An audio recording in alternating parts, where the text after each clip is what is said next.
Sometimes the truth is stranger than fiction. And today I'm going to share 3 stories that demonstrate that, and I'm going to tell them in reverse order. So it'll go 3, 2, 1, getting weirder and more bizarre as we go along. And also, these stories are of the more spooky variety too. So stranger than fiction and kind of spooky. But before we get into those stories, if you're a fan of the strange, dark, and mysterious delivered in story format, then you've come to the right place, because that's all we do, and we upload once a week. So if that's of interest to you, the next time the like button is counting something really important and they're taking their time counting through it, wait till they get close to the end and then begin wildly shouting out random numbers just to screw them up. Also, please subscribe to our channel and turn on all notifications so you don't miss any of our weekly uploads. Okay, let's get into today's stories.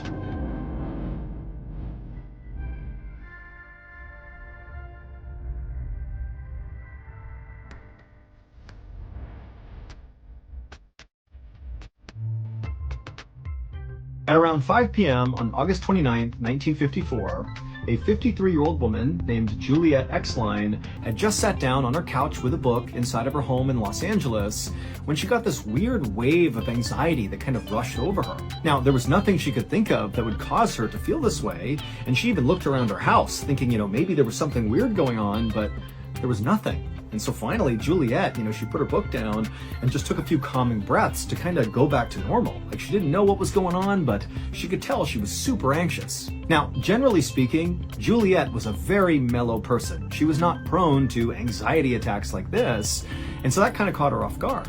And the only thing she could think of that was different than normal was her husband, Larry, was on a much needed vacation. And so the last couple of days while he'd been gone had been maybe more lonely in the house. And so maybe that was causing her to feel this weird stress. She didn't know, but she told herself, Larry's vacation was definitely a good thing. Larry was an exterminator, and over the past 2 years, he had not taken a single day off. He was a total workaholic. And so when Larry began to talk about wanting to take a break, Juliet had encouraged him to put in time for some vacation time, put in a request. And Frank had actually done that, and as soon as his boss had approved a 2-week-long vacation, Larry had been so pumped he had called his friend, and they had immediately scheduled a fishing trip, and 4 days before, Frank and his friend had driven off to enjoy his time off. And so as Juliet thought about that, she told herself that, even if she was feeling a little bit anxious about Larry being gone, it really was a good thing for Larry, and it would improve not only his life, but her life as well. This was overall a good thing, and so she just needed to kind of deal with this anxiety that maybe or maybe not was connected to Larry. She didn't know. But for the rest of that evening, Juliet just could not get rid of this kind of baseline low-level nervousness she was feeling. And so at some point, she began getting up and walking around her house and confirming all the windows were shut and locked and the doors were locked. She was drawing curtains, checking in closets, making sure everything was totally safe. And then by 8 p.m., when she still just could not shake this anxiety, she decided she just needed to go to bed and kind of sleep this off. But after falling asleep, Juliet suddenly woke up at 10:15 p.m., drenched in sweat, with the most intense anxiety she had ever felt in her life. And she was totally disoriented. She's looking around her room like, what's going on here? And then she heard a voice. It was Larry's voice. Except he sounded funny. He sounded like quiet, as if maybe he was outside the house trying to come in and he was calling to her. And so kind of in a panic, she jumped out of bed, ran into the hallway, and right in the hallway was Larry. He wasn't outside. He was right there.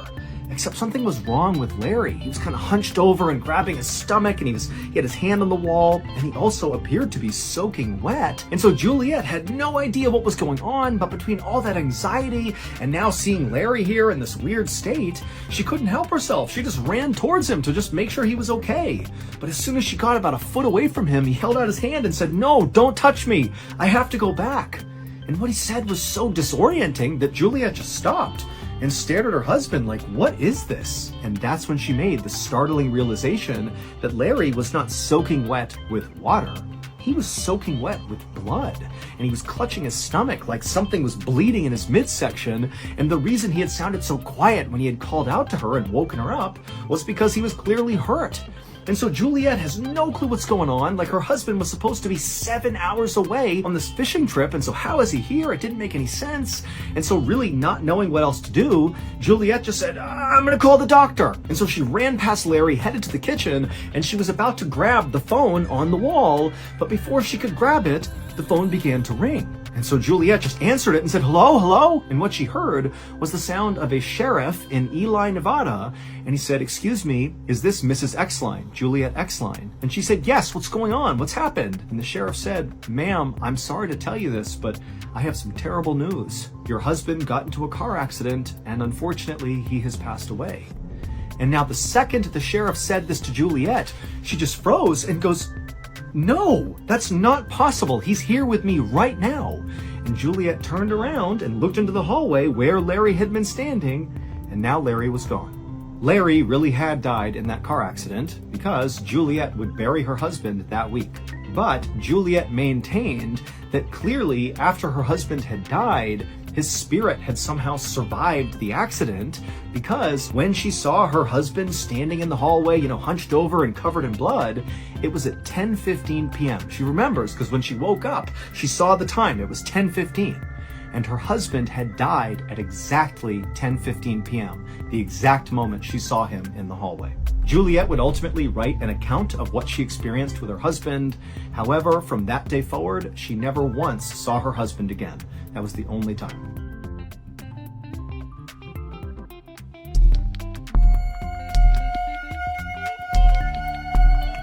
At 12:30 p.m. on March 7th, 2015, a police officer named Tyler Beddoes, along with his partner, were driving in his police cruiser near the Spanish Fork River in Utah when suddenly a police dispatcher came on over the radio. And this dispatcher was speaking very urgently and said, hey, a fisherman has just called in to say that he spotted what looks like an upturned SUV partially submerged in the Spanish Fork River right underneath the bridge.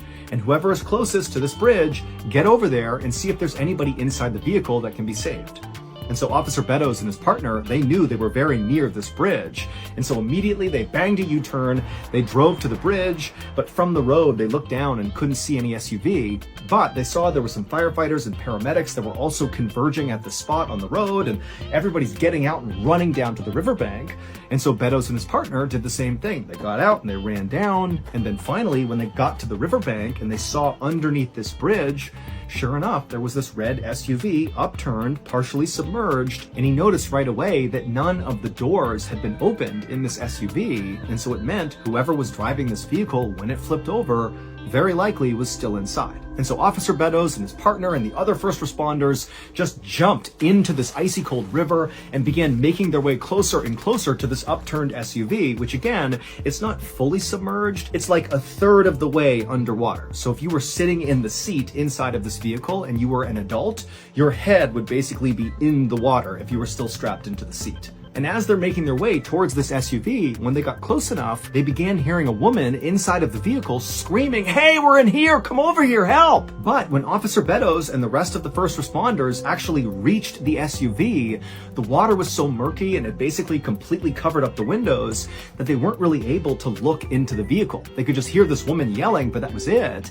And then when they tried to open up the doors, they couldn't do it because the roof had begun to cave in, and so the actual framing of the door wouldn't open. And so all these first responders, it's like their adrenaline's pumping and they're like, come on, we got to push this thing up onto its side so we can get in. And so all these first responders are pushing and pushing, and slowly but surely they began to raise the side of this vehicle up until the windows suddenly were clear, and Officer Beddoes and the others were able to look into the car, and they saw there was a woman in the driver's seat and there was a baby in a car seat dangling upside down in the back seat, still strapped in.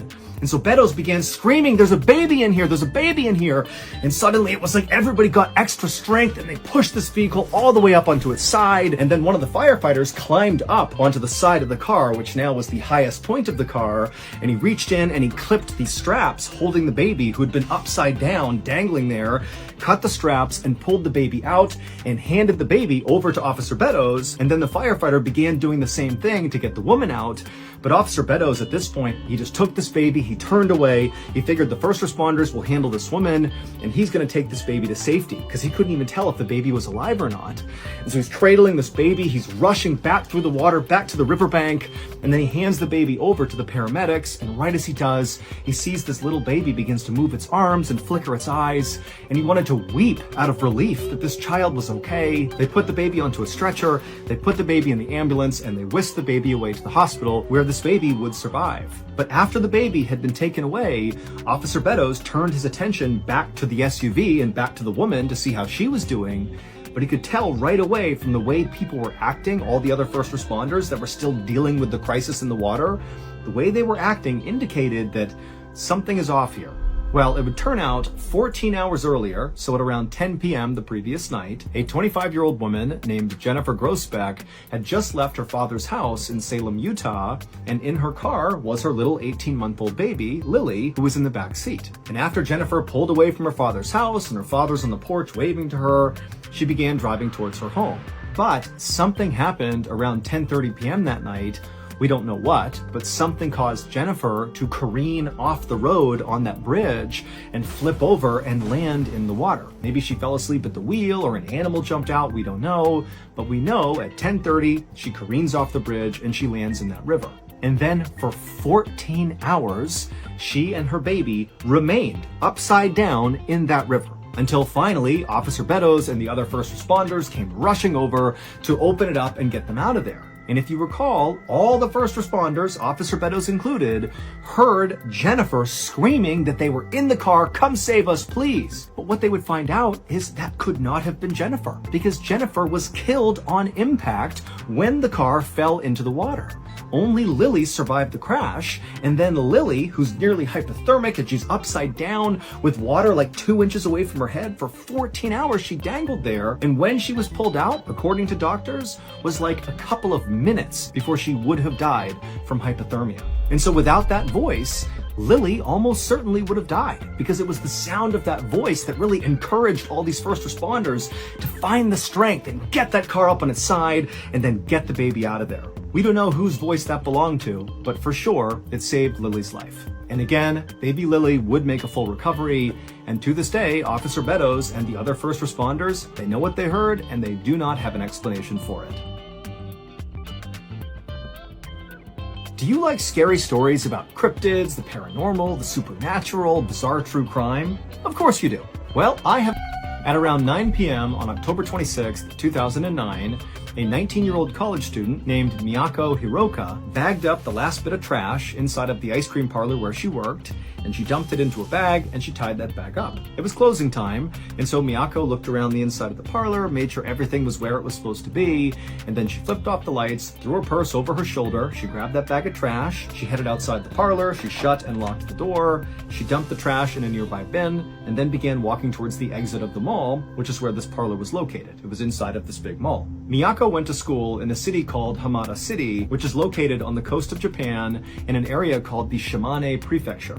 And Hamada City was a totally beautiful and very remote location with these amazing beaches and unbelievable mountains with all these ski resorts on it. I mean, this was an incredible place to live. But as much as Miyako did love living there, she was actually far more excited about where she'd be living the next year because she was doing an exchange program. She'd be studying in Russia, and that was so exciting for her. And in fact, this exchange program was the reason why Miyako had picked up this job at this ice cream parlor, because she came from a family that was not poor by any means, but they didn't have a lot of extra income, and Miyako felt strongly that she really wanted to pay her way to go do this big Russian exchange program because it wasn't cheap. And so she was picking up as many shifts as she could to save up money to pay her way. And so Miyako eventually reached the exit of this mall, and she stepped outside into the night, and then she had a decision she needed to make, and she needed to make this decision every night after work. There were two ways that she could get back to her dorm, which was located about a mile away. The quick way would be to just hop on a bus and have the bus take her to her dorm, but that cost money, and remember, Miyako is trying to save up as much money as she can to pay for Russia next year, and so taking the bus just felt like, not really worth it. And the other option, which was free, was much longer and frankly just plain spooky, and Miyako hated it. What it entailed was basically just walking to her dorm, but it would mean walking for about a third of a mile through this really spooky forest that looked like it was straight out of a horror movie. Now, up until recently, Miyako's coworker had always left with her at the same time, and they lived roughly in the same area, and so they would walk together through that forest, saving money, and also, providing each other security as they went through the spooky area. But recently, the coworker had quit, and so now Miyako was all alone. And so as Miyako stood there wondering what she should do, take the bus route or take the forest route, she just thought about, next year, it's all gonna be worth it. I'm gonna go to Russia, I'm gonna pay my way, it's gonna be awesome. And after all, what's the worst that can happen? It's just a few minutes walking through a forest I've done dozens of times. Before long, I'll be in my brightly lit, safe dorm room, studying away, and everything will be fine. And so Miyako turned and began walking towards the forest. The following day, a little past 4 p.m., the owner of the ice cream shop where Miyako worked was standing inside the parlor feeling really annoyed, because Miyako had not shown up for her shift, and now the owner, who normally did a lot of administrative and managerial things, was stuck at the counter serving all the customers, basically doing Miyako's job. But when 5 p.m. came and still Miyako had not shown up, and the owner had tried calling her and she didn't pick up, and there was just no sign of her, the owner went from being annoyed to being somewhat worried. And so after again not being able to call Miyako to figure out what was going on, he wound up going through her file and finding her mother's phone number, and he called her. And when he spoke to Miyako's mother, he knew right away there was something wrong. Because Miyako's mother actually was pretty panicked, and she said, you know what? Last night when Miyako was coming home from work, she told me she would call me when she got to her dorm, but I never heard from her, and I haven't been able to get in touch with her since. And so after this conversation ended, Miyako's mother would call the police and report her daughter missing. And pretty much instantly, the police in Hamada City responded in force. I mean, they launched a huge investigation to go figure out what happened to Miyako. And really the reason behind that is because Hamada City is this unbelievable place, this secluded, safe place where things like this did not happen. And frankly, it scared everybody, and they wanted to deal with it as quickly as possible. And so what police did at first is they went and looked at security footage from the ice cream parlor where they knew she had been working on the night she went missing. And sure enough, at about 9:16 p.m., there's footage of her walking out of the ice cream parlor in the mall. She's got a purse over her shoulder, and she shuts and locks the door, she throws the trash away, and then she heads towards the exit. But after that, nobody saw her. There was no more footage, there was no more tips or anything. She just vanished once she left the mall. And so very quickly, this story gained lots of attention because again, Hamada City is like this quintessential vacation spot. It's so perfect, it's so safe. And to have this girl just go missing, it was scandalous. And so it made the news all over Hamada City, and also people who lived in Hamada City were suddenly on edge at night. What's out there snatching people up? In fact, Miyako's college, during the few days following her disappearance, they set a curfew for all their students. Like all their students had to be back in their dorms at a certain time to keep them safe. But again, despite the police really leaning into this case from the jump and putting all their manpower and all their resources into this, they really had no idea what happened to Miyako. Then, on November 6th, 2009, so 11 days after Miyako went missing, a man who was hunting for mushrooms up on this mountainside about 15 miles away from the ice cream parlor believed he spotted this beautiful mushroom sitting underneath a few fallen leaves. And so excited, the guy runs over and he begins moving away the leaves to grab this big meaty mushroom. But as soon as he grabbed the skin of this mushroom and began to pull, he stopped. And then he quickly turned and began sprinting back down the path that had brought him up here. And as he was running, he pulled his phone out and he saw he had no service, and he just kept on running and holding the phone up, looking for service. And then finally, when he was about halfway down the mountain, he saw he had service in his phone and he called the police. And the second the dispatcher answered, this man began screaming, "I found a human head!" When police arrived on that mountainside where this man claimed to have found a human head, well, they confirmed he was right. They found Miyako's severed head right underneath those leaves. And the reason this guy thought her head was a mushroom, a dark-colored mushroom, because it was obvious that Miyako's face had been so badly beaten and it was all black and blue before she lost her head. And so this mushroom hunter had literally thought that was a big, big mushroom. And so at this point, the Hamada City police shifted their area of search from around the mall and the ice cream parlor where they thought they would find Miyako to this forested mountain area where her head was found.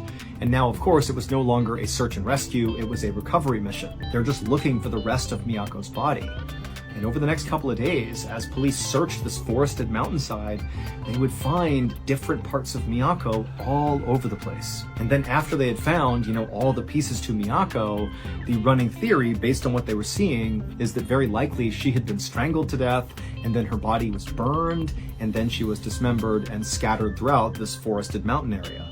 But there was very little evidence about who had actually done this to Miyako. Miyako had no enemies to speak of. Everybody who spoke about Miyako said she was incredibly lovely and kind, and really there wasn't anybody in her life that would want to do her harm. And also because Miyako's body had been destroyed and left out for so long, any trace evidence left behind by her killer or killers was basically non-existent. And so the police really had no leads to speak of. They had no suspects or anything. And so they called in psychologists to try to make, a profile of who they thought might have done this. And the best theory anyone could come up with was that this had been a random crime of opportunity, that the person who killed her didn't know her, and that likely her killer was a man who was likely between the ages of 20 and 40. But even that information really didn't narrow anything down, and so quickly this case began to go cold. But as the police investigation itself began to go cold, the kind of lore around this story was only growing. I mean, this really seemed like a totally unbelievable case considering where it happened. I mean, Hamada City is like this perfect place. How could this happen here? And so what started as being kind of a local news story, albeit a big local news story, became a major national story all over Japan. And so all these TV outlets and journalists were descending on Hamada City, and they were taking video of the ice cream parlor and of the police department and filming, Miyako's dorm and her school and her parents' house. I mean, there were people all over the place trying to get any bit of information to report on about this case. And despite there being dozens and dozens of these live reports basically every day coming out of Hamada City about this case and about Miyako, there was one particular news report that took this case from being, totally unfortunate and sad and tragic and horrible to completely unbelievable and bizarre. Shortly after Miyako's remains had basically all been found, but they were still doing some recovery operations up on that mountainside, one of these kind of random TV reporters who was in Hamada City to report on this crazy case decided to set up their TV camera so it was pointing towards the dark entrance of that spooky forest that Miyako would walk through to get back to her dorm. And so this TV news reporter's got their microphone and, they're standing with the forest entrance right behind them, and the cameraman's filming, looking towards this opening of the forest. And the actual report was pretty generic. I mean, this reporter was basically saying, well, coming at you live from Hamada City, just outside of the forest where perhaps Miyako was killed. And it was just like that. It was just kind of talking about the case, and there was nothing to it. At least not to the TV reporter and the cameraman who were on site. Because for them, the entire report was pretty routine. They did their job, they got their shot, they got their report, and then they left. But they streamed it live. So while they were doing it, all these people are tuned in watching this news report live in front of this forest. And something really unsettling happened on this broadcast. While that news reporter was talking, another voice began to be heard by people watching this broadcast. And it was not the cameraman, and it was certainly not the TV journalist. It was a woman's voice. And there was no woman anywhere near the shot. And after the fact, the journalist and the cameraman would also attest that there was nobody around, it was just them. But this detached, very pained voice said very clearly, and all these people heard it live, "This is very painful. Why only me?" 広島県北広島町の我流山の林道の入り口です。今日の捜索は午後5時で終了し、私の後ろに張られていた規制線も現在は解かれています。And so after this news report happened, this story, this case about Miyako, went from being just a Japanese story to being like an international sensation. Because everybody believed when they saw this video that that voice that was heard was Miyako's ghost, basically talking on camera. That's why you can't see her. It's her spirit communicating with the living world. However, despite that drawing even more attention to this case, it didn't remotely help the police actually solve the case. They still had no idea who did this. And that's how this case would stay for years, just totally stalled. That is, until 7 years later, when a police officer was conducting a routine police review of old criminal case files that hadn't been solved, going through them all to see if maybe evidence had been missed, and maybe that was why the case had not been solved. And so this police officer is looking through all these case files, and when they landed on the Miyako case, they did discover a piece of evidence that had been totally overlooked. It was the file of a convicted sex offender named Yoshiharu Yano. Yoshiharu was a 33-year-old man who had served time in prison for assaults on 3 different women in Tokyo, which is 500 miles away from Yamada City, where Miyako was killed. And because of that 500-mile gap between Tokyo and Hamada City, Yoshiharu had been completely overlooked in terms of being a suspect in Miyako's murder. It just seemed like he was too far away to be involved. But the police officer who was doing that routine review, they discovered that right before Miyako was murdered, this Yoshiharu guy had been let out of prison and decided to live in Hamada City. And on the night Miyako was killed, when she decided to walk into that forest, well, they found security footage of Yoshiharu's car driving along around that forest and up near that mountain where Miyako's remains were all discovered. And so this investigator who discovered this piece of information got permission from higher-ups to search Yoshiharu's home where he was living right then. And when they searched his home, they discovered a digital camera with 40 photos on it that would explain what happened to Miyako. It was very clear Yoshiharu had murdered Miyako because some of the pictures contain photos of Miyako and they are just horrible. But figuring out who Miyako's killer was not the end of this case. In fact, it wasn't even the most shocking part of this case. The most shocking part of this case is what happened to Miyako's killer, Yoshiharu, basically right after she was murdered, and that voice, that detached female voice, was heard on that TV news report. 7 years earlier, right around the time that Miyako's head had been found, and also after that voice had been heard on the TV newscast, some people who were driving in a car north of Hamada City began calling the police to report something very strange. They called the police and said, there is this small white Toyota Corolla car that has 2 people inside of it, and they've driven to the side of the road and the driver is ramming over and over again against the railing.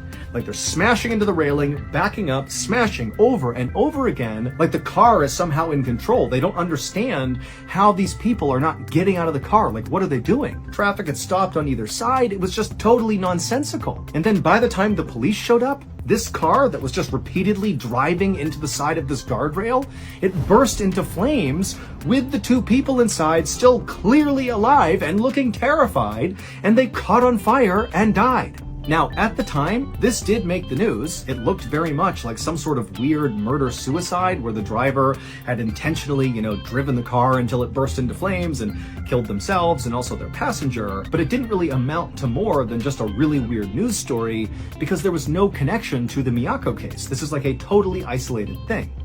However, 7 years later, when that police officer discovered the link that Yoshiharu was in Hamada City, and then they figured out, yep, Yoshiharu was the killer, well, suddenly, that totally weird murder-suicide took on a whole new meaning, because the driver of that car was Yoshiharu, and the passenger was his mother. And again, from eyewitness testimony, it didn't really make sense the way this all happened. It was almost like the car was possessed or something, that, the passengers couldn't control it. Now, who knows if that's true, but when you combine it with the sound of that female voice on the TV news camera that everybody assumed was Miyako's ghost saying, "This is so painful, why only me?" suddenly those words took on a new meaning. People thought, you know what it is? Miyako's ghost must have taken control of that car and made sure not only Yoshiharu suffered and died, but his family member died as well, that she was seeking her revenge on her killer.